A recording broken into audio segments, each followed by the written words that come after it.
오늘 읽은 본문 말씀을 가지고 회개, 인간의 가장 큰 능력이라는 제목으로 함께 은혜를 나누도록 하겠습니다. 한번 따라해 보시기 바랍니다. 회개, 인간의 가장 큰 능력. 원래는 제목을 제가 주의 길을 준비하는 것, 회개 이렇게 지었다가 그 뒤에 보면요, 성경 공부하는 게 있잖아요. 거기는 또 그렇게 해놨어요. 주보를 만들면서 제가 좀 더 이 메시지를 좀 더 정확하게 해야 되겠다라는 생각으로 제목을 바꿨습니다. 회개가 인간의 가장 큰 능력이 된다. 오늘 말씀을 들으시면 이 말씀을 이해하게 될 수가 있습니다. 인간의 가장 큰 능력이 왜 회개인가? 회개인가? 그것을 한번 우리가 좀 생각해 봐야 되고 또 그렇게 결단을 또 해야 합니다. 오늘은 우리가 이제 아시다시피 대강절 두 번째 주일로 지키고 있습니다. 대강절 주일 두 번째 주일 주시는 말씀이 복음서 말씀이 이 말씀이고요. 이 말씀 말고도 이제 다른 데서도 나타나고 있는데 주제가 나타나고 있어요. 회개입니다. 회개. 그래서 대강절 두 번째 주일의 주제는 회개다라는 것을 아셔야 돼요. 회개. 회개가 뭐죠? 회개? 자기 죄를 고백하는 거잖아요. 그거예요. 그래서 여기도 보면은 대강절 둘째 주, 그래서 이제 뭐라고 나옵니까? 회개와 회복이라고 이렇게 나오고 있습니다. 오늘 이제 본문 말씀은요, 우리가 잘 알고 있는 말씀입니다. 세례 요한의 사역을 이제 얘기를 해주고 있습니다. 이 마가복음은요, 복음서가 4개가 있는데 마태, 마가, 누가, 요한 이렇게 있는데 이 4복음서 중에서도 가장 먼저 지어진 성경책이 마가복음이라고 합니다. 그리고 이제 신약 성경에서 가장 먼저 지어진 책이 마가복음이라고 이렇게 성경학자들은 다 이렇게 이구동성으로 다 말하고 있습니다. 근데 마가복음은 굉장히 진행이 빠릅니다. 빨라요. 그래서 이제 오늘 본문 말씀을 보면요, 세례 요한의 사역부터 그냥 나와버립니다. 다른데 마태복음, 마가복음, 마태복음하고 누가복음은 어때요? 세례 요한의 사역 나오기 전에 뭐가 있습니까? 예수님의 탄생이 있어요. 그렇죠? 탄생이 있고 탄생 이야기들이 이렇게 나타나고 있고 예수님이 탄생했을 때 나타났던 에피소드를 갖다가 이렇게 말씀을 하고 있죠. 마태복음에서는 어떤 것이 있습니까? 동방박사들이 경배하는 게 있고 동방박사들이 예루살렘에 와서 헤롯 대왕을 만나는 것도 있고 뭐 이런 이야기들이 딱 있고 누가복음에는 누가 나타나니까 목자들 이야기가 이렇게 나타납니다. 천군 천사들이 나사렛에서 지내셨다 뭐 이런 얘기들이 쭉 나오는데 이 마가복음은 그렇지가 않아요. 그냥 세례 요한의 사역부터 딱 이렇게 나옵니다. 그런데 마가복음 출발은 뭘로 출발하느냐? 1장 1절을 보면은 오늘 우리가 읽었지만은 이렇게 얘기를 하고 있어요. 하나님의 아들 예수 그리스도의 복음의 시작이라 이렇게 딱 이 선언으로 시작을 합니다. 이 선언으로. 여기서 우리가 이 선언에서 예수님에 대해서 우리가 크게 세 가지를 알 수가 있어요. 이 선언. 하나님의 아들 예수 그리스도 복음의 시작이다. 여기서 세 가지를 우리가 크게 알 수가 있죠. 첫 번째는 예수님은 누구세요? 하나님의 아들이시다라는 것입니다. 하나님의 아들. 하나님의 아들. 그러니까 예수님은 보통 인간이 아니라 이 말입니다. 하나님의 아들이라는 것이 뭐예요? 하나님의 아들이라는 것은 뭐 헤라클레스가 아니란 거예요. 제우스 아들 헤라클레스 아닙니까? 그렇게 말하는 것이 아니라 이 말은 하나님이시란 거예요. 예수님은 하나님이시다. 이 말을 하고 있는 겁니다. 하나님의 아들이라는 것은. 두 번째로 예수님은 누구예요? 그리스도다. 예수 그리스도. 그리스도는 메시아를 뜻합니다. 그러니까 유다 백성들, 이스라엘 백성들이 메시아를 기다리고 있었어요. 그리스도를 기다리고 있었어요. 바로 그분이 누구냐? 예수님이다라는 거예요.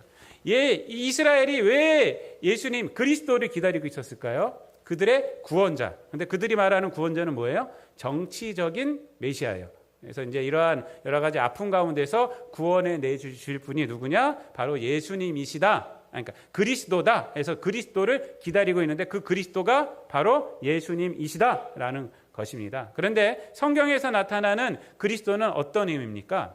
정치적인 메시아가 아니라 우리를 모든 인간을 죄에서 구원할 자가 되는 것입니다. 그래서 그분이 누구예요? 우리를 모든 인간을 죄에서 구원하시는 분이 누구예요? 그리스도다라는 것을 여기서 말씀을 해주고 있는 것입니다. 또 예수님은 또 누구라고 지금 말씀을 하고 있습니까? 복음의 시작이다 라고 말하고 있어요. 복음의 시작. 목사님 올라가서 잠옷이 문 좀 닫아주세요. 복음의 시작이다 라고 지금 말씀을 하고 있습니다. 그러니까 복음의 시작. 이게 지금 굉장히 또 중요합니다. 복음이란 말이 뭐예요? 복음이란 말은 기쁜 소식을 말을 합니다. 기쁜 소식. 기쁜 소식. 근데 이 말은 인간에게 가장 중요한 소식이라는 뜻이에요.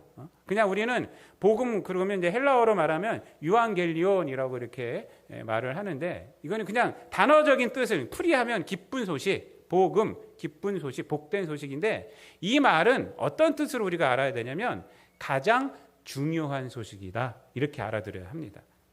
그러니까 예수 그리스도는 가장 우리에게 중요한 소식이 된다라는 거예요. 근데 그 복음, 가장 중요한 복음의 시작이 누구냐? 바로 예수님이다라는 것입니다. 시작이란 말은 뭐냐면 시작이란 말은 어떤 뜻이냐면요. 이 복음은 바로 예수님을 뜻한다 이 말이에요. 이 말. 여러분, 이 우리나라 말로는 시작이라라는 말이 맨 뒤로 서술어처럼 들어가 있지 않습니까? 그런데 헬라어 원어를 보면은 이 시작이란 말이 먼저 나와요. 선언적으로 나옵니다. 그래서 이제 이 말은 헬라어 단어로 아르케라는 단어인데 마가복음을 헬라어로 원어를 딱 보면 아르케라고 이렇게 나옵니다. 아르케. 근데 이 아르케가 어떤 히브리어 단어를 번역한 거냐면 창세기에서 제일 처음 되는 거. 그러니까 성경에서 가장 처음에 나오는 단어가 뭡니까? 태초에 하나님이 천지를 창조하시니라 이 말이 아닙니까? 여기서 말하는 태초가 히브리어로 베레시트예요. 베레시트. 근데 이 베레시트를 번역하면 아르케가 되는 거예요. 그러니까 태초가 시작이라는 말은 똑같은 거예요. 그래서 이 창세기는 베레시트로 출발을 해요. 태초에 이렇게 출발을 해요. 근데 마가복음은 아르케라는 말로 시작을 한다는 것입니다. 이것은 의미가 있어요. 이거 어떤 의미냐면요. 이 천지 창조 역사를 기록한 첫 단어와 이 마가복음을 시작하는 이 첫 단어가 같다는 것은 뭐냐면 온 세상이 하나님의 말씀으로 창조가 됐지 않습니까? 온 세상이 하나님의 말씀으로 창조되었다라는 것을 말하는 거예요. 베레시트는. 근데 아르케라는 단어가 또 처음으로 있다는 것은 뭐냐면 그렇게 시작이 되었듯이 예수님으로 인해서 우리 인간들의 시작이 새롭게 되어진다는 것입니다. 즉 죄인된 인간의 새 창조가 누구를 통해서 이루어지냐? 바로 예수님을 통해서 이루어진다라는 것을 우리에게 말씀을 해주고 있는 것이에요. 그러니까 우리들은 죄인들 아닙니까? 죄인들인데 우리가 의인이 되고 또 하나님의 자녀가 되고 라는 이 새로운 시작이 누구를 통해서 된다? 바로 예수님을 통해서 된다라는 것을 오늘 1절 말씀을 우리들에게 말씀을 해주고 있습니다. 그렇다면 여러분 왜 마가는 이 선언을 예수님에 대한 이 선언을 먼저 탁 하고 나서 모든 것들을 출발을 하고 있을까요? 여러분 보통 우리들이 얘기를 할 때 어떻게 합니까? 이러이러하니까 예수님은 그리스도야. 이러이러하니까 하나님의 아들이야. 이러이러하니까 복음의 시작이 되셔. 복음이 되셔라고 이렇게 말을 해야 되잖아요. 근데 그런 게 설명이 없어요. 그냥 예수님은 누구예요? 하나님의 아들. 예수님은 그리스도. 예수님은 복음의 시작이라고 딱 선언을 한다는 것입니다. 왜 이렇게 선언을 할까요? 선언을 하고 그 다음에 쫙 복음서가 시작이 될까요? 그 이유는 뭐냐면요. 예수님의 모든 생애는 특별하다는 것을 알아야 한다라는 거예요. 특별하다. 여러분 예수님이 누구예요? 우리가 하나님의 아들이에요. 예수님이 누구예요? 그리스도예요. 예수님이 누구예요? 복음의 시작이에요. 복음 그 자체예요. 그렇다면 예수님께서 이 땅에 육신의 모양을 입고 오시고 예수님께서 우리와 함께 숨을 쉬셨고 예수님께서 이 세상에 걸어 다니셨고 예수님께서 갈릴리에 계셨고 예수님께서 그 무식한 제자들을 불러내셨고 그리고 예수님께서 십자가를 지셔서 죽으셨고 그리고 예수님이 부활하셨고 이 모든 것들은 다 뭐예요? 특별한 거예요. 특별한 거. 예수님이 눈물 흘린 것도 누가 눈물 흘린 거예요? 하나님이 눈물을 흘린 거예요. 그리스도가 눈물을 흘린 거예요. 복음의 시작이신 예수님이 눈물을 흘린 거예요. 그러니까 그 눈물도 뭐예요? 특별한 거예요. 특별한. 우리가 위인전을 볼 때 어렸을 때는요, 위인전들이 다 집에 있었어요. 요즘 애들은 책을 잘 안 보는 것 같아요. 스마트폰으로 다운받아서 전자책을 보는지 뭘 보는지 난 모르겠지만은 우리 아이들도 보면은 뭐 책을 잘 안 봐요. 근데 어렸을 때는요, 뭐 계몽사에서 나온 무슨 뭐 해갖고 50권, 뭐 위인전 50권, 뭐 이런 거 집마다 다 있었어요. 저도 우리 어머니 사줘갖고 그거 얼마나 잘 봤는지 뭐예요. 위인전은 뭐 계속 봤어요. 우리나라 위인 몇 명, 또 세계 위인 몇 명 해서 그거 계속 보면서 봤습니다. 근데 위인전을 볼 때 어때요? 위인은요, 어린 시절부터 모든 것이 다 특별하게 보여요. 위인전을 우리가 읽잖아요. 어린 시절에 이렇게 살았구나 하면서 어린 시절에 이랬구나, 이 가문이 이랬구나, 이렇게 어려운 가문에서도 이렇게 살았구나. 뭘 하나하나 한 것이 다 특별해요. 근데 왜 특별해 보여요? 우리는 그 위인이 한 것을 다 알고 있기 때문에, 위인의 업적을 다 알고 있기 때문에 위인전을 딱 펴서 봤을 때 그가 한 모든 행동들은 다 특별해 보이는 거예요. 바로 그것입니다. 여러분, 예수님은 누구예요? 하나님의 아들이시란 거예요. 예수님은 그리스도라는 거예요. 예수님은 복음의 시작이라는 거예요. 그것을 먼저 선언을 딱 하고 그 다음에 이제 예수님에 대해서 쫙, 예수님의 생애에 대해서 얘기를 하는 거예요. 그래서 예수님이 하나님의 아들이 우셨어? 이렇게 되는 거예요. 우리가 이것을 모르고 그냥 마가복음을 본다면 그냥 평범해 보일 수가 있습니다. 그러나 예수님이 그리스도시고 하나님의 아들이시고 복음의 시작이라는 생각을 갖고 볼 때는 마가복음이 특별하게 보이는 거예요. 여러분, 이 예수님의 이야기 보면 우리와 별 다를 것이 없어요. 배고프시고, 또 배고프시면 먹어야 됐고, 피곤하면 주무셔야 됐고, 뭐 그랬어요. 그렇지만 그런 모든 것들도 다 뭐예요? 특별한 것이다 라는 것을 우리들에게 말씀을 해주고 있습니다. 그래서 마가가 이 구절로 마가복음을 시작하는 것은요, 앞으로 전개될 예수님에 대한 모든 말씀을 헛되이 보지 말아라 라는 것입니다. 여러분, 성경을 볼 때 늘 이런 마음으로 봐야 합니다. 이 말씀은 누가 주신 말씀이에요? 하나님이 주신 말씀이에요. 진리의 말씀이에요. 진리의 말씀. 이거는 일리 있는 말씀이 아니에요, 여러분. 일리와 진리를 뭐 좀 이따 제가 말씀드리겠지만 일리하고 진리를 구별할 수 있어야 돼요. 우리가 누구가 말할 때 그거 일리가 있지, 여기 앉으셨고 그래 일리가 있지, 이러고 있으면 안 돼요, 여러분. 이 말씀은 진리의 말씀입니다. 일리 있는 소리는 우리들이 들을 때 그냥 듣기 좋은 소리들이에요. 내 경험과 내 생각으로 긍정할 수 있는 소리예요. 그냥 끄덕끄덕하는 소리예요. 설교 말씀은 일리 있는 말씀을 전하는 것이 아니에요, 여러분. 진리를 전하는 거예요. 진리. 우리 인생은 일리 있는 말 위에 세워지는 것이 성도가 아니라 진리 위에 서여져 있는 것이에요. 진리. 우리가 늘 인리와 진리를 좀 구분할 수가 있어야 하는 것입니다. 그리고 나서 이 예수 그리스도에 대한 이 선언을 하고 나서 바로 이제 세례 요한이 탁 등장을 합니다. 세례 요한이 등장하는 이유도 분명하게 말을 하고 있어요. 여기서는 분명하게 말하고 있어요. 뭐 때문에 등장을 하느냐? 바로 이 예수님이 누구예요? 하나님의 아들 그리스도, 복음의 시작인 이 예수님을 준비하는 자로서 등장시키는 것입니다. 그래서 보면은 2절과 3절 말씀에 보면은 이사야서 40장에 나오는 말씀을 인용을 합니다. 2절 3절 다 같이 읽습니다. 시작. 선지자 이사야의 글에 보라, 내가 내 사자를 내 앞에 보내노니 그가 내 길을 준비하리라. 광야에 외치는 자의 소리가 있어 이르되 너희는 주의 길을 준비하라. 그의 오실 길을 곧게 하라. 기록된 것과 같이. 세례 요한이 이렇게 되는 것입니다. 그래서 2절과 3절 말씀에 보면은 하나님께서 사자를 보낸다는 거예요. 이 사자는 어떤 사자예요? 준비하는 사자예요. 준비하는 사자. 근데 이렇게 기록된 것과 같이 누가 온 거예요? 세례 요한이 왔다 하는 거예요. 그러니까 세례 요한은 누구예요?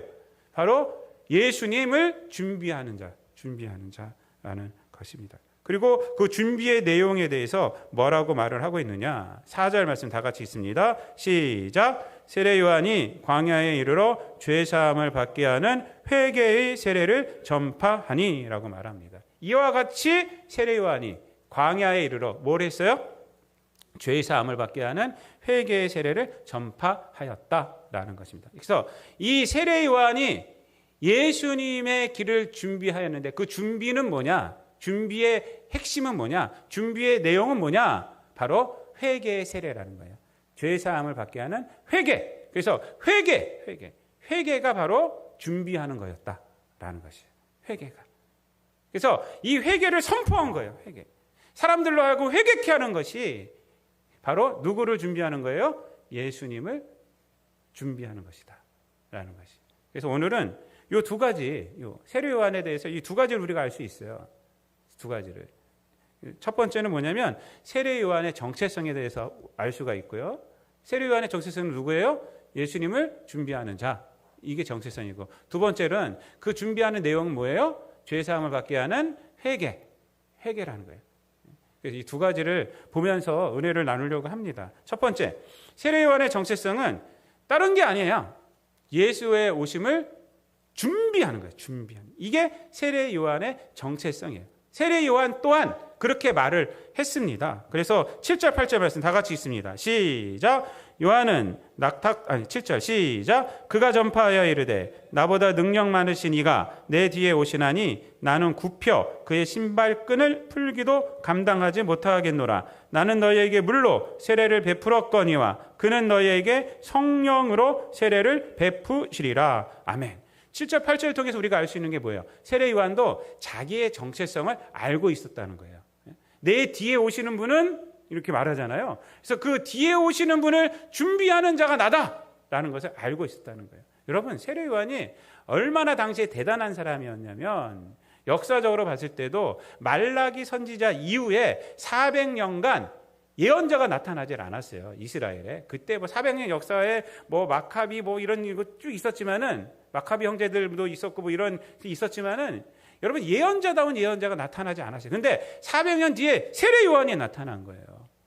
얼마나 신비스럽게 살았는지 6절 말씀에 낙타 털 옷을 입고 허리에 가죽들을 띠고 메뚜기와 석청을 먹고 하면서 이 광야에서 하나님의 말씀을 막 선포하고 있는 불같은 말씀을, 이 모습은 엘리야와 같은 거예요. 엘리야와. 구약의 엘리야 선지자. 구약의 대표적인 선지자 하면 엘리야예요. 엘리야.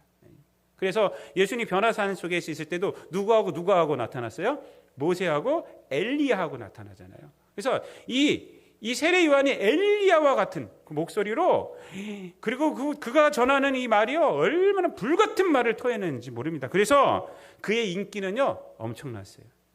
사람들이 몰려오기 시작하고, 그리고 바리새인뿐만 아니라 세리들부터 해서 권력 있는 자들도 그 사람 앞에 갔어요. 이 세례 요한이 메시아인 줄 알았다니까요. 그래서 바리새인들과 이런 제사장들이 누구를 보냈냐? 사람들을 보내갖고 네가 메시아냐? 말을 해라. 이 정도예요. 그러니까 사람들이 얼마나 많이 모였으면, 얼마나 그의 말에 또 감동을 받았으면 이 사람들이 회개하고 그런 역사들이 막 일어나고 있었어요. 불같은 말을 토하니까. 그런데 여러분, 이 7절 8절 말씀 속에서 우리가 뭐라 할 수 있어요? 그러한 인기로 자기 정체성을 확인하고 있어요? 그렇지 않아요. 그러한 인기가 있지만은, 그렇게 대단한 그러한 사람이 됐지만은, 세상 속에서 인정해 주는 거, 종교적으로 인정해 주는 거, 사람들이 인정해 주는 거, 사람들이 자기 말을 듣고 꾹뻑하는 거, 이런 것으로 자기 정체성을 말하지 않고 지금 뭐라고 하고 있느냐? 내 뒤에 오시는 자를 나는 준비할 뿐이다. 나는 그의 신발끈을 메고 풀 수도 없을 정도다. 나는 물로 세례 주지만 그분은 불로 세례를 주실 분이야. 나하고 그들하고 비교하면 안 돼. 나하고 그분하고 비교하면 안 돼. 나는 그냥 그분의 길을 준비하고 있는 거야 라고 이렇게 말하고 있다는 겁니다. 이게 세례 요한의 진정한 위대함이에요. 여러분, 인간의 위대함은 어디 있을까요? 내가 세상 사람들과 비교했을 때 조금 더 잘 살아. 내가 세상 사람들보다 비교했을 때 조금 더 높은 자리에 있어. 이것이 인간의 위대함일까요? 그렇지가 않습니다. 인간의 위대함은 하나님 앞에서 내가 누구인지 그것을 아는 것이에요. 하나님 앞에서, 예수님 앞에서 내가 누구인지를 아는 것. 그것이 인간의 위대함입니다. 인간의 위대함. 아무리 세상 가운데서 떵떵거리 살고, 아무리 권력을 가지고 있고, 아무리 돈이 많고, 아무리 건강하게 살아간다 할지라도 하나님 앞에서 내 자신의 위치를 모른다면 그건 아무것도 아니에요. 그건 다 상대적인 거 아닙니까? 자기보다 잘 사는 사람 얼마든지 있어요. 우리나라에서 제일 잘 사는 사람이 누구예요? 아세요? 누구요? 삼성 사장인가요? 삼성 사장? 그보다 잘 사는 사람이 있죠. 만수르라고. 만수르 아시죠? 만수르. 세상 가면 뭐 아무것도 아니더라고요. 그리고 그렇게 잘 살면 뭐 하겠어요, 사실. 자기가 누릴 수 있는 건 요만 우리와 똑같아요. 밥 한 공기 먹으면 100 부른 건 똑같더라고요. 아무리 재벌이건 뭐건. 밥 한 공기 먹고 고기 먹고 하면은 그것이 가장 배부르고요. 그 2공기 먹으면 소화제 먹어야 돼요. 우리도 소화제 먹고 거기도 소화제 먹고. 그 정도뿐이 못 쓰는 거예요. 돈은 그 정도뿐이 못 쓰는 거예요. 그거 뭐 잘났다고 할 수 있어요. 여러분, 하나님 앞에서 내 자리를 발견할 수 있어야 돼요. 그리고 하나님 앞에서 주신 소명을 감당하는 것이 기쁨입니다. 여러분 믿습니까? 여러분? 아니에요? 여러분? 아멘이 적으셔. 여러분 모세가요.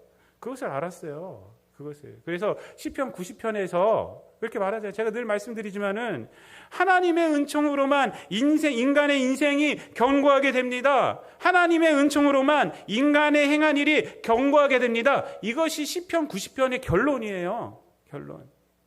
시편 90편 잘못 알고 있는 분들이 너무 많아요. 시편 90편 17절에서 이렇게 말합니다. 주 우리 하나님의 은총을 우리에게 내리게 하사 우리의 손이 행한 일을 우리에게 견고하게 하소서. 우리의 손이 행한 일을 견고하게 하소서라고 그래요. 하나님의 은총으로만 견고해진다는 거예요. 그렇지 않으면 뭐냐? 우리가 70을 살고 80을 살아도 그 자랑은 뭐예요? 수고와 슬픔뿐이라는 거예요. 그게 모세가 하는 얘기예요. 아무리 100살을 살아도 200살을 살아도 하나님의 은혜가 아닌 인생은 견고하게 되는 것이 아니라 그 자랑은 수고와 슬픔이라는 거예요. 수고와 슬픔. 하나님을 알아야 된다는 거예요. 하나님을. 여러분 이스라엘 백성이 광야 40년 동안 얼마나 헤매고 다녔어요. 사실은.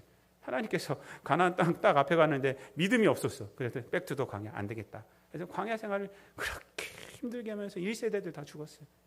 1세대. 이게 2세대들이 딱 모이지 않았어요. 이게 신명기예요. 그게 신명기 말씀이에요. 신명기 말씀은 느보성 앞에 탁 해서 이 40년을 갖다가 탁 회고하면서 모세가 지팡이 하나 딱 들고 모세가 최고의 나이예요. 그때 120살 딱 들고 설교하는 거예요. 이게 신명기예요. 신명기. 그리고 모세의 죽음이 신명기로 끝나고 여호수아로 딱 들어가는 거예요.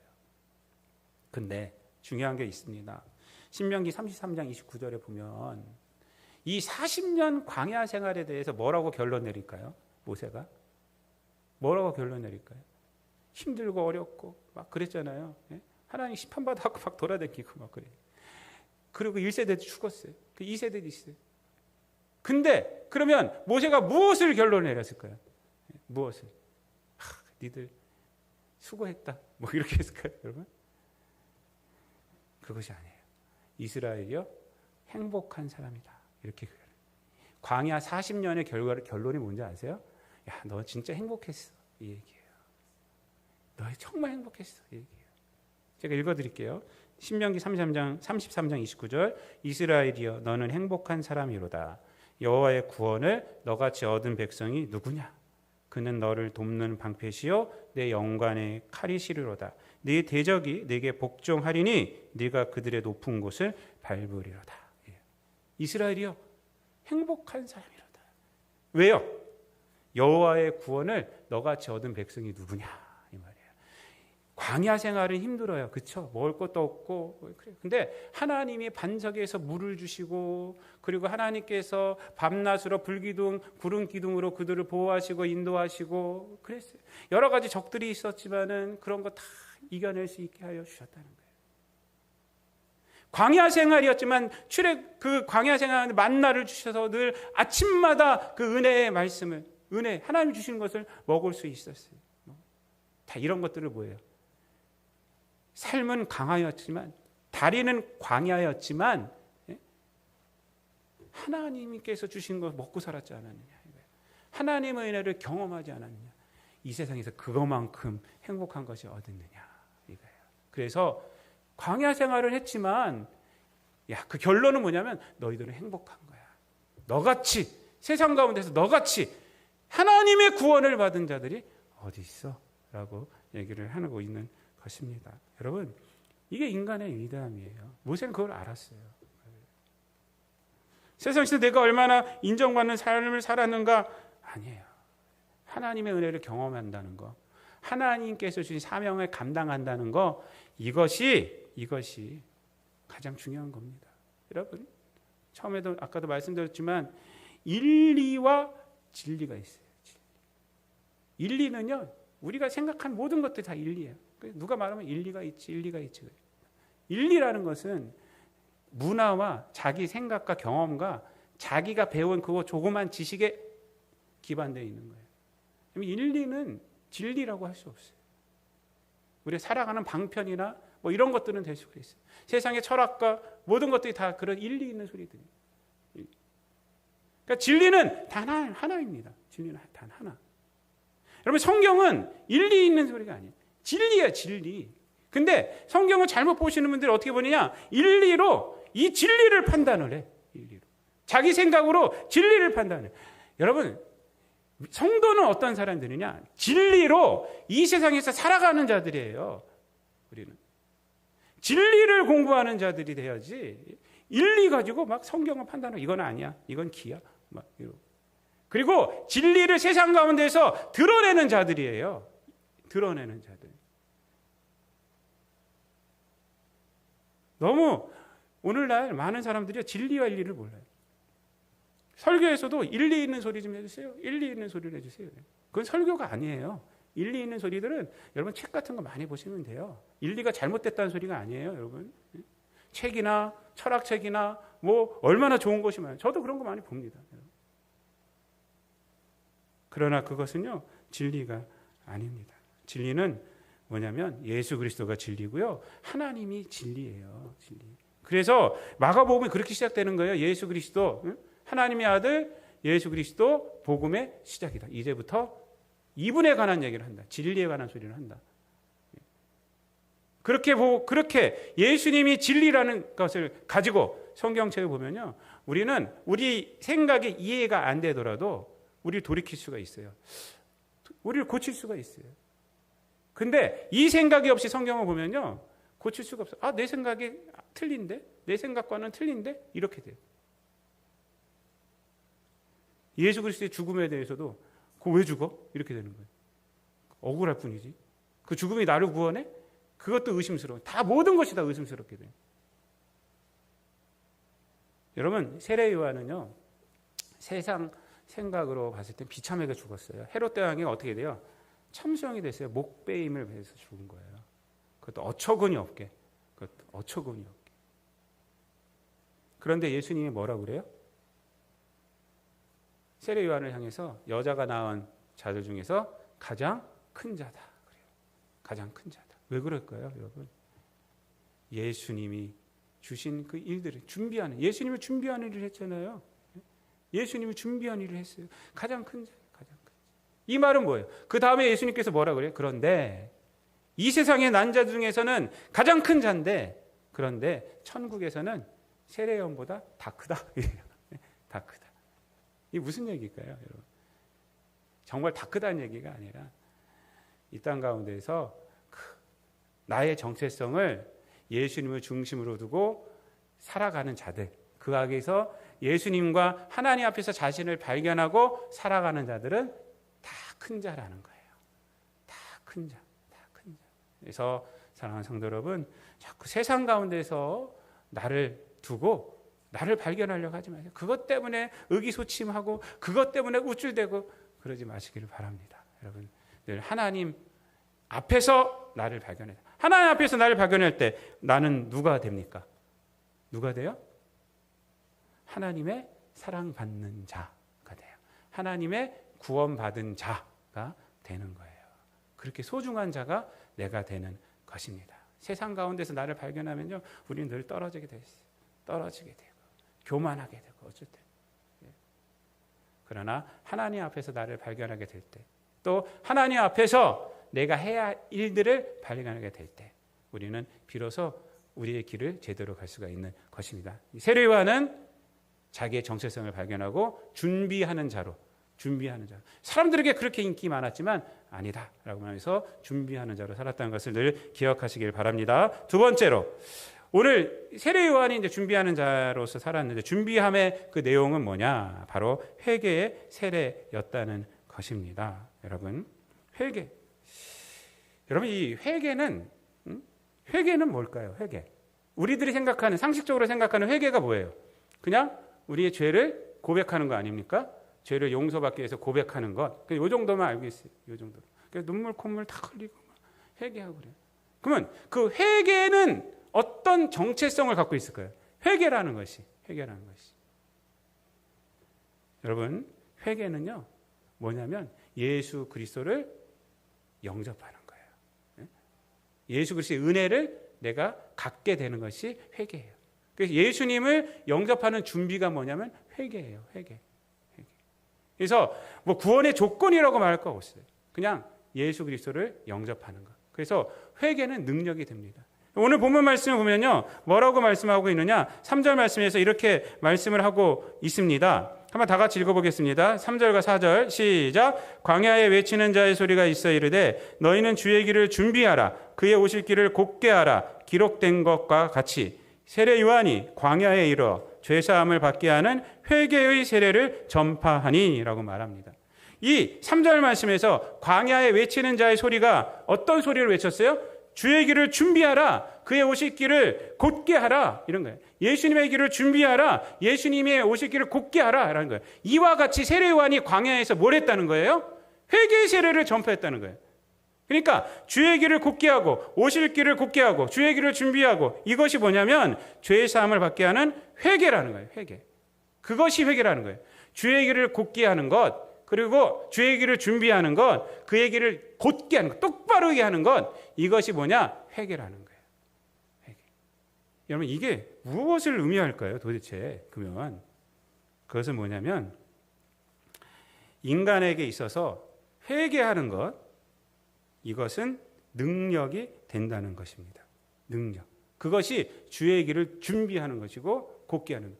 그러니까 이게 무슨 얘기냐면요, 우리가 회개할 때 예수님이 어떻게 온다는 거예요? 들어오신다는 거예요.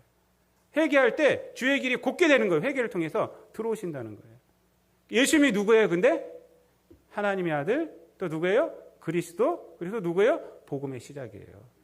이 하나님의 아들 그리스도 복음의 시작인 이분이 우리 회개를 통해서 들어오신다는 거예요. 회개를 통해서. 그러므로 회개는 뭐냐면 능력이라는 것을 말해주고 있는 거예요. 회개는 슬픈 것이 아닙니다. 능력이에요. 이것을 우리가 좀 알고 있어야 돼요. 예?